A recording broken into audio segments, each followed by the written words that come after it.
Hello my beautiful cultured pearls, welcome back to Pearline Love Jones.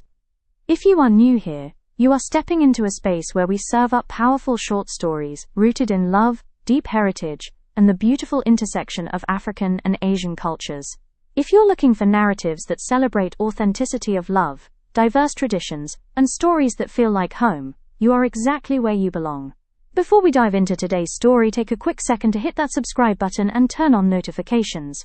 Trust me, you won't want to miss a single moment. The neon lights of Seoul's high-end district blurred into streaks of hot pink and electric blue through the torrential rain. Down in the trenches of the underworld, they called her the Ghost of Florence. Up in the high society penthouse suites, she was known simply as Zebrina Cox. At 26, Zebrina was a striking contradiction. 5 feet 5 inches of lean, athletic muscle, espresso skin that gleamed under the city lights, and long, neat braids that cascaded down her back. Her almond eyes held the depth of someone who had seen the absolute worst of humanity and survived it. When she was 10, her army father and Creole mother had packed up their lives in Florence, South Carolina and moved to Seoul. Her father had been a man of discipline, teaching her the brutal, efficient art of combat before she could even walk. Her mother had filled her head with the lyrical cadence of Creole French, blending seamlessly with the Korean Zebrina picked up on the streets. Then, at 15, the world shattered. Her parents were killed in what the embassy called a tragic accident. But the missing files, the sudden freezing of their assets, and the way the military bureaucracy looked, instantly swallowed their names, suggested a cover-up. A country and a system that should have protected her simply forgot her. Zebrina fell through the cracks. The first 3 years were a blur of freezing nights under Seoul's bridges, stealing food and fighting for her life. That was until she was caught in a back alley, effortlessly breaking the collarbone of a thug twice her size. That night, she was recruited into the Hyukryong Pa, the Black Dragon syndicate. Over the years, Zebrina watched, learned, and adapted. She mastered the art of being a chameleon, graceful and polished when rubbing elbows with elites, but terrifyingly ruthless when the shadows called for it. She didn't just survive, she thrived. Assigned to the volatile nightlife district, she revolutionized it. Zebrina built a legitimate, multi-million-dollar luxury tourism empire from scratch, catering to global billionaires with private yachts and exclusive VIP excursions, effectively turning the nightlife scene into a goldmine for the syndicate. Yet, she remained a loyal loner, still hunted by the ghosts of her parents. She was too far down the food chain to ever meet the man at the very top. Until tonight, Kang Ji-hoon did not trust a single soul living on God's green earth. At 34, the billionaire boss of the Hyukryong Pa was a myth draped in bespoke Italian suits. Standing 5 feet 10 inches, his broad frame was covered in intricate, dark tattoos. A sprawling canvas that told the violent history of his rise. He had inherited the throne at 27, after a plane crash killed his parents. It took him 2 years to discover the crash wasn't an engine failure, it was an execution orchestrated by his father's lifelong business partner. Ji-hoon had dealt with the traitor personally. To keep his 2 younger sisters alive, he had scrubbed them from his life and sent them to Europe under assumed names. He ruled his empire, which spanned legitimate luxury hotels, real estate, and massive data collection firms, alongside 18 brutal underground operations, with cold, calculated silence. He spoke few words. He trusted no one, not even Min-ho, his fiercely loyal right-hand man of 10 years. Tonight, Ji-hoon was handling a delicate matter personally. He sat inside a dimly lit, disused textile warehouse on the edge of the Han River, finalizing a smuggling route with an international supplier. Min-ho stood at his flank, eyes scanning the shadows. 2 buildings down, Zebrina stood on the rainy rooftop of an abandoned commercial property she was angling to buy for her yachting business. Her contact had just left, leaving her alone in the downpour. Her military-trained eyes caught movement in the alleyway below. 3 sleek black sedans unbranded by the syndicate had pulled up. Men in heavy coats were spilling out, carrying suppressed submachine guns. They weren't checking corners, they were moving with the frantic, nervous energy of an assassination squad. They were looking for someone. Zebrina tracked their line of sight straight toward the textile warehouse. Using her tactical binoculars, she scoped the warehouse windows. Through the cracked glass, she saw him. The silhouette was unmistakable. The posture, the aura of absolute authority. It was Kang Ji-hoon, the boss. Her heart hammered against her ribs. If Ji-hoon died tonight, the syndicate would erupt into a civil war, and everything she had built to fund the investigation into her parents' deaths would be incinerated. Worse, she realized with a sickening jolt, the rival gang had bypassed all of Ji-hoon's outer security perimeter. It was an inside job. She was too far down the ladder to have his number. She couldn't call him. I have to get to him, she thought, her Creole-infused southern roots mixing with a curse in fluent Korean. I have to warn him right now. Zebrina unholstered the suppressed tactical pistol strapped to her thigh. She took a deep breath, letting the cold rain steel her nerves, and leaped across the gap between the rooftops, sprinting headfirst into the jaws of a trap to save a king she had never met. Zebrina didn't hesitate. She hit the gravel of the adjacent rooftop in a low, rolling stride, her movements fluid and silent. Ahead of her, 3 hitmen were already stacked at the warehouse's side fire escape. She closed the distance like a shadow. Before the trailing assassin could turn, she drove the butt of her pistol into the base of his skull. He dropped. The second man spun, but Zebrina was faster. She caught his wrist, redirecting his weapon as it discharged harmlessly into the sky, and drove a brutal knee into his ribs, followed by a sweeping kick that sent him crashing over the roof's edge. But the third man had already kicked the heavy metal door open. Ambush! Zebrina screamed in commanding Korean, her voice echoing through the rafters of the warehouse, just as the assassin raised his weapon toward the center of the room. Bang! Zebrina fired, dropping the gunman, but the element of surprise was gone. The alleyway below erupted, gunfire shattered the windows, glass raining down like lethal confetti. Inside the warehouse, Ji-hoon didn't panic. With terrifying calmness, he drew his weapon, his cold eyes instantly locking onto the unfamiliar woman on the catwalk who had just saved his life. Min-ho and his personal security detail immediately returned fire, unleashing a deafening wall of lead against the invaders rushing the ground floor. Zebrina pivoted to take cover behind a steel pillar, firing methodically to suppress the men storming the stairs. She was an apex predator in the chaos, her father's training taking over.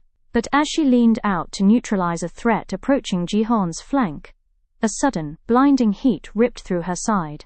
The impact threw her against the railing. A stray bullet had found the gap in her armor.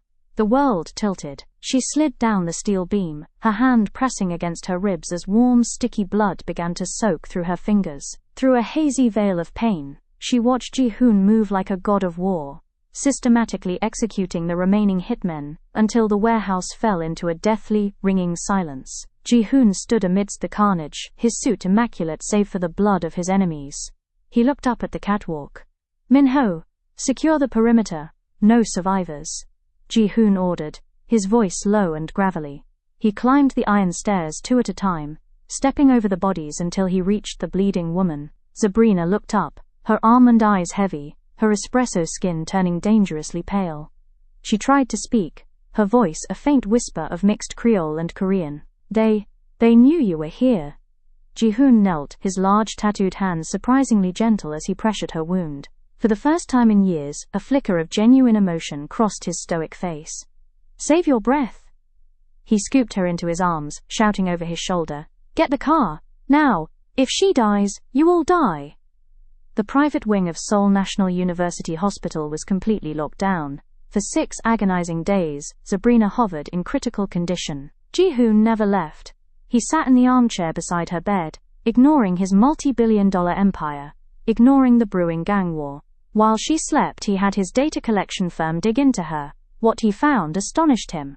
Zebrina Cox, an orphan of the system, forgotten by her own country. But instead of breaking, she had conquered. He stared at the financial ledgers Min-ho brought him. She hadn't just run her nightlife territory, she had completely transformed it. The luxury yacht excursions, the private elite tourism. She had single-handedly legitimized a massive revenue stream for his organization, bringing in hundreds of millions. She was a ghost who had built a kingdom in his shadows. When Zebrina finally opened her eyes, the first thing she saw was Ji-hoon watching her, his dark eyes intense and unreadable. 2 weeks later, the doctors cleared her for release, but she wasn't going back to her apartment. You're coming with me, Ji-hoon once said. Brook no argument authority in his tone. The rats who orchestrated this are still being hunted. Until the threat is completely neutralized and you are fully healed, you stay under my roof. His home was a sprawling, multi-story penthouse in Hanam-dong, the most affluent district in Seoul, overlooking the glittering Han River. When Zebrina stepped inside, leaning slightly on a cane, she was in absolute awe. The walls were adorned with original, breathtaking artwork, monochrome traditional Korean paintings, juxtaposed with vibrant contemporary pieces. The floor-to-ceiling windows showcased $1 million view of the city, and the minimalist luxury of the marble and rich wood design felt a world away from the gritty alleys she was used to. "It's beautiful," she murmured, her southern accent slipping through. "It's safe," Ji-hoon replied softly, walking behind her. Over the next few weeks, a quiet, intense rhythm developed between them. They were two broken individuals who had learned to survive in the dark. Ji-hoon, a man of few words, found himself talking to her. He told her about his sisters in Europe. She told her about the ghost of her parents and the South Carolina heat. The mutual loyalty and shared trauma drew them together like magnets. One evening, the tension finally snapped. Zebrina was standing by the glass window, looking out at the city lights, her braids pinned up, wearing a soft silk robe. Ji-hoon approached her to hand her her medication, but as their fingers brushed, a current of pure electricity sparked between them. Ji-hoon looked down into her almond eyes, his gaze dropping to her lips. The silence between them grew heavy, suffocatingly thick with desire. Slowly, deliberately, he reached out, his tattooed hand cupping her jawline, his thumb tracing her espresso skin. Zebrina caught her breath, leaning into his touch. When his lips met hers, it was an explosion of pent-up passion. It wasn't gentle, it was fierce, demanding, and deeply filled with the longing of two lonely souls finding an anchor. Zebrina wrapped her arms around his neck, pulling him closer, tasting the rain and fire of a man who ruled a kingdom but was captive to her. Ji-hoon's hands gripped her waist, pulling her athletic frame against his touch burning through the silk. It was intoxicating. A flawless, beautiful surrender. But just as the kiss deepened, sending a wave of heat through them both, Ji-hoon abruptly stopped. His chest heaved as he pulled back, his hands lingering on her shoulders before he stepped away, breaking the contact entirely. Zebrina blinked, her breath ragged, hurt and confusion clouding her eyes. "Ji-hoon!" Ji-hoon turned his back to her, his fists clenching at his sides. The cold, unreadable armor he usually wore was firmly back in place, though his voice shook slightly. "I can't do this," he said, his tone flat, burying the raw emotion that had just consumed him. "I cannot complicate my life. And more importantly, I will not let you get hurt because of me. Everyone I love becomes a target, Zebrina. Look at what happened to my parents. Look at my sisters." He turned his head slightly, looking at her profile in the glass reflection. "You saved my life, and you are brilliant. But being close to me is a death sentence. As soon as you are healed, we return to business. Nothing more." Before she could answer, he walked out of the room, leaving Zebrina alone in the vast, luxurious penthouse, the echo of their passionate kiss still burning on her lips. Zebrina stood motionless by the floor-to-ceiling window, her fingers slowly tracing her lips, touching the exact spots where they had met his. The phantom warmth of his mouth still lingered.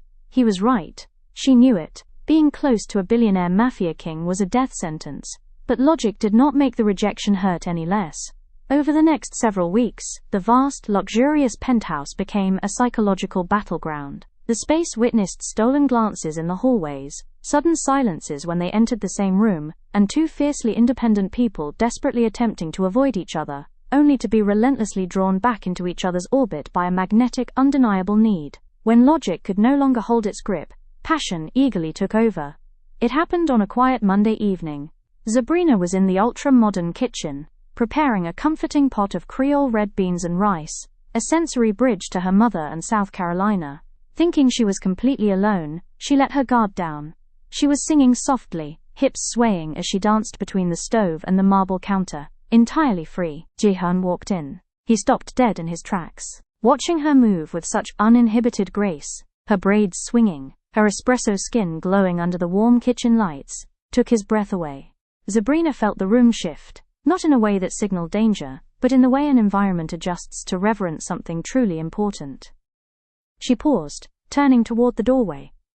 There he stood.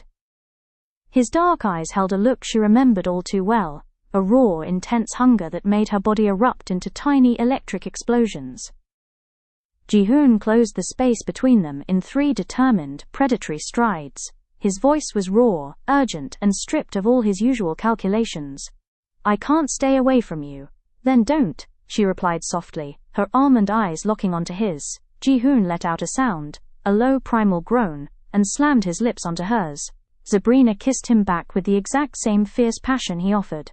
Not wanting to waste the time it would take to walk to either of their master bedrooms, Ji-hoon effortlessly lifted her athletic frame, carrying her down the hall and into his private office. He deposited her onto the plush leather couch and urgently stripped off his clothes, driven by a desperate need to give her and her body the absolute devotion they deserved.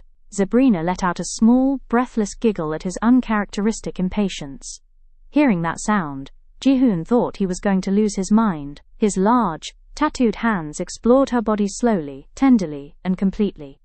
He reverenced the way their bodies reacted to one another. There was no need for instruction. Their rhythm was entirely natural, as if they had been designed from the beginning to fit together. Before taking her, Ji-hoon paused. He leaned over her, searching her face for even the slightest hint of hesitation. "This will change everything," he warned, his voice trembling slightly. "I know," she whispered, wrapping her legs around his waist and drawing him back down to her. He let out that deep, raw moan again, and they made love, a passionate, soul-binding union that shattered every wall they had built against each other. Still entangled in each other's warm embrace on the leather sofa, the quiet afterglow was abruptly broken by a small but determined knock on the heavy office door. "Boss?" Minho's voice called out from the hallway. "What?" Ji-hoon barked, letting his full, unfiltered frustration show as he held Zebrina close against his chest. "We have a situation," Minho replied through the door, his tone rigid. Reading the absolute seriousness of the timing, Ji-hoon sighed. He planted a soft kiss on Zebrina's forehead, slipped on his tailored pants, and met Minho in the hallway. Before the heavy bamboo door clicked shut, he looked back at Zebrina and flashed her a rare, genuinely tender smile. In the hallway, Minho handed him a thick folder. "We identified the inside man who leaked your coordinates for the warehouse ambush." The traitor was an internal data analyst named Hyun-woo. As Ji-hoon flipped through the pages, his jaw clenched. Hyun-woo was the younger brother of Chae-won, a high society woman Ji-hoon had maintained an arrangement with months prior. While Zebrina was in the hospital, Ji-hoon had abruptly broken off the arrangement with Chae-won, without offering an explanation, simply because he didn't have one he was willing to acknowledge at the time. Chae-won had claimed she understood, and later asked Ji-hoon for a parting favor, to hire her younger brother, who had just graduated with a cybersecurity degree. It had been a Trojan horse. Hyun-woo used his system access to sell Ji-hoon's location to his rivals. Ji-hoon did not hesitate. He orchestrated a cold, flawless confrontation. By midnight, Chae-won and Hyun-woo were brought to a secure, private holding room, beneath one of Ji-hoon's luxury hotels. Ji-hoon sat in the shadows, Minho standing behind him. Chae-won was weeping, while her brother trembled violently. "I gave your family opportunities," Ji-hoon said, his voice a terrifyingly quiet whisper, "and you used them to put a bullet in my woman." Ji-hoon didn't kill them. Death was too quick. Instead, he unleashed his full financial and data empire to systematically destroy their family. Within 12 hours, his data collection firms leaked internal fraud documents regarding the Chae family's logistics business to the authorities. He shorted their stocks, called in every debt they owed to his underground operations, and blacklisted them from every legitimate market in Asia. By sunrise, their multi-million-dollar family legacy was completely erased, leaving them utterly bankrupt and facing decades in prison. Ji-hoon ruined them entirely, not because they targeted him, but because they had nearly killed Zebrina.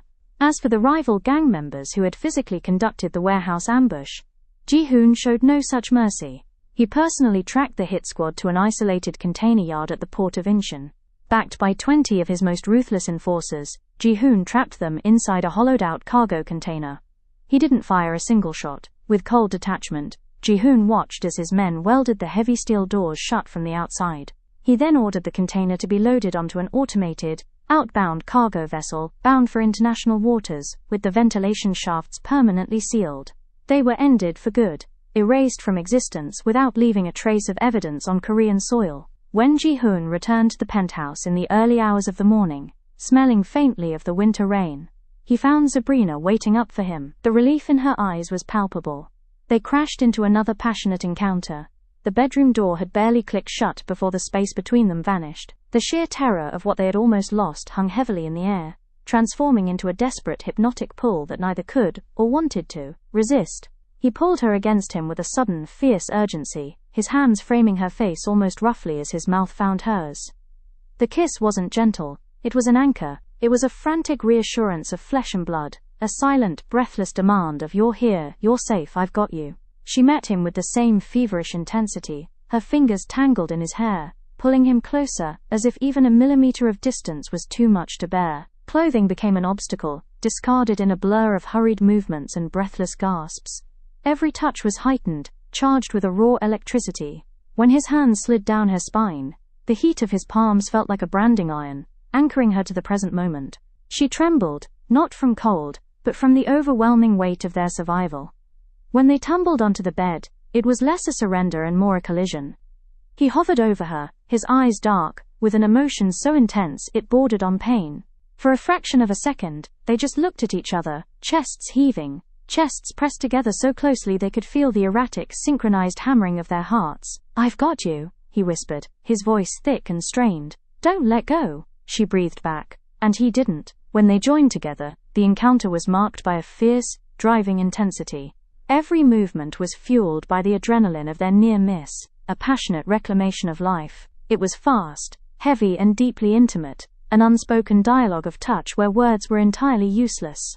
He held her hands tightly, fingers intertwined, pinning them to the mattress as if to physically hold her to the earth. She arched into him, meeting his rhythm with a desperate fervor of her own. The world outside their room, with all its dangers and fragile close calls, ceased to exist. There was only the friction of skin, the sound of ragged breathing, and the overwhelming certainty of each other. As the tension peaked and finally broke over them, it felt less like a release and more like a profound relief. They clung to each other through the fading tremors, tangled in the sheets and each other's limbs, their breathing gradually slowing into a shared, quiet rhythm. Wrapped in the safety of the aftermath, the desperation finally melted away, leaving only the quiet, fierce gratitude of being alive and being together. "I love you," Ji-hoon murmured against her skin, the words finally breaking free from his guarded heart. "I love you too, Ji-hoon," Zebrina replied, holding him as if she would never let go. The victory brought a final piece of the puzzle. Among the decrypted files recovered from Chai Hein-woo's external drives was an old, heavily encrypted military data cache, originating from a corrupt faction within the U.S. military presence in Seoul. As Zebrina and Ji-hoon reviewed the data together, the ultimate shocking truth was revealed. The same people who killed Ji-hoon's parents had killed Zebrina's. Years ago, Zebrina's army father uncovered a massive international drug smuggling operation operating through military supply lines. His commanding officer was heavily embedded in the scheme, acting as the American stateside link for the partner of Ji-hoon's father. When Zebrina's father righteously reported his findings up the chain of command to his superior, the commander ordered the hit, staging it as an accident and using bureaucratic red tape to make 15-year-old Zebrina disappear into the cracks of the system so she couldn't ask questions. The grief and anger that had haunted Zebrina for nearly a decade finally found its target.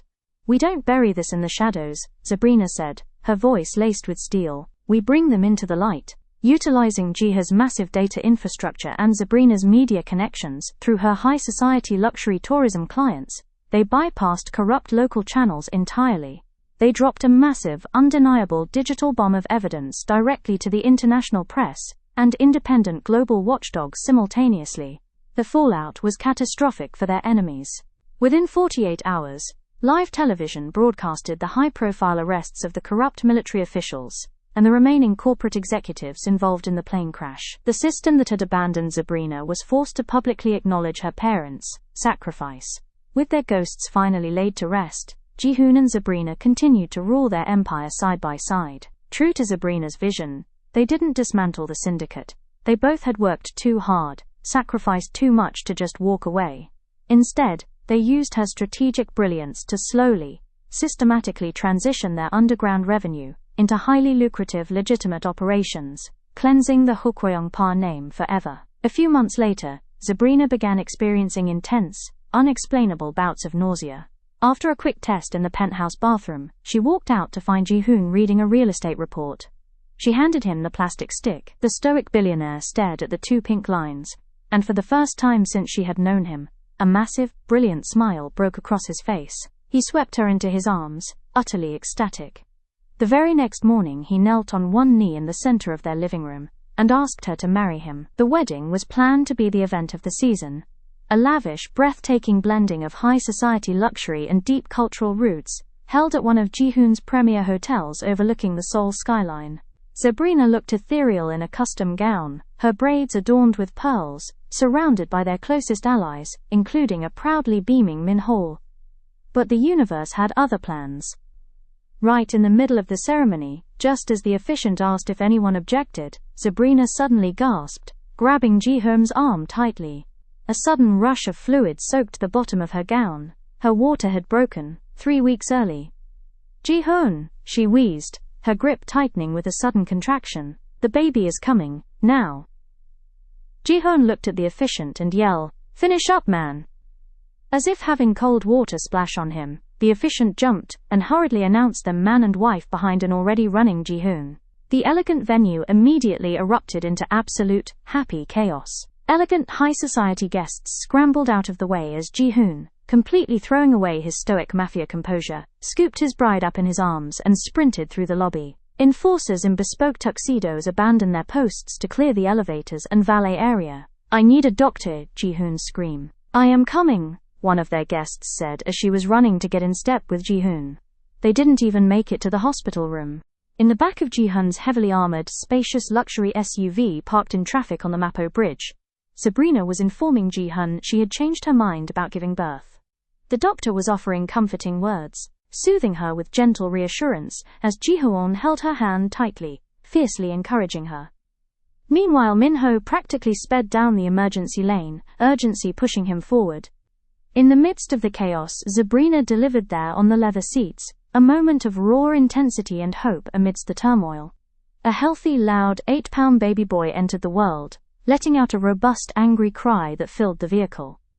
Ji-hoon wrapped his son in his suit jacket and placed him gently on Zebrina's chest. They looked down at their beautiful boy, who possessed his mother's almond eyes and his father's undeniable strength. "What are we naming him?" Ji-hoon whispered, tears of absolute joy texturing his voice. Zebrina smiled through her exhaustion, kissing the baby's forehead. "His name is Eun-woo Asher Kang. Eun-woo for the grace and blessing he brought to their once dark lives, and Asher to represent the strength and happiness of the family they had fought through hell to build." And that brings us to the end of our journey. Thank you for spending your time with me today, my cultured pearls.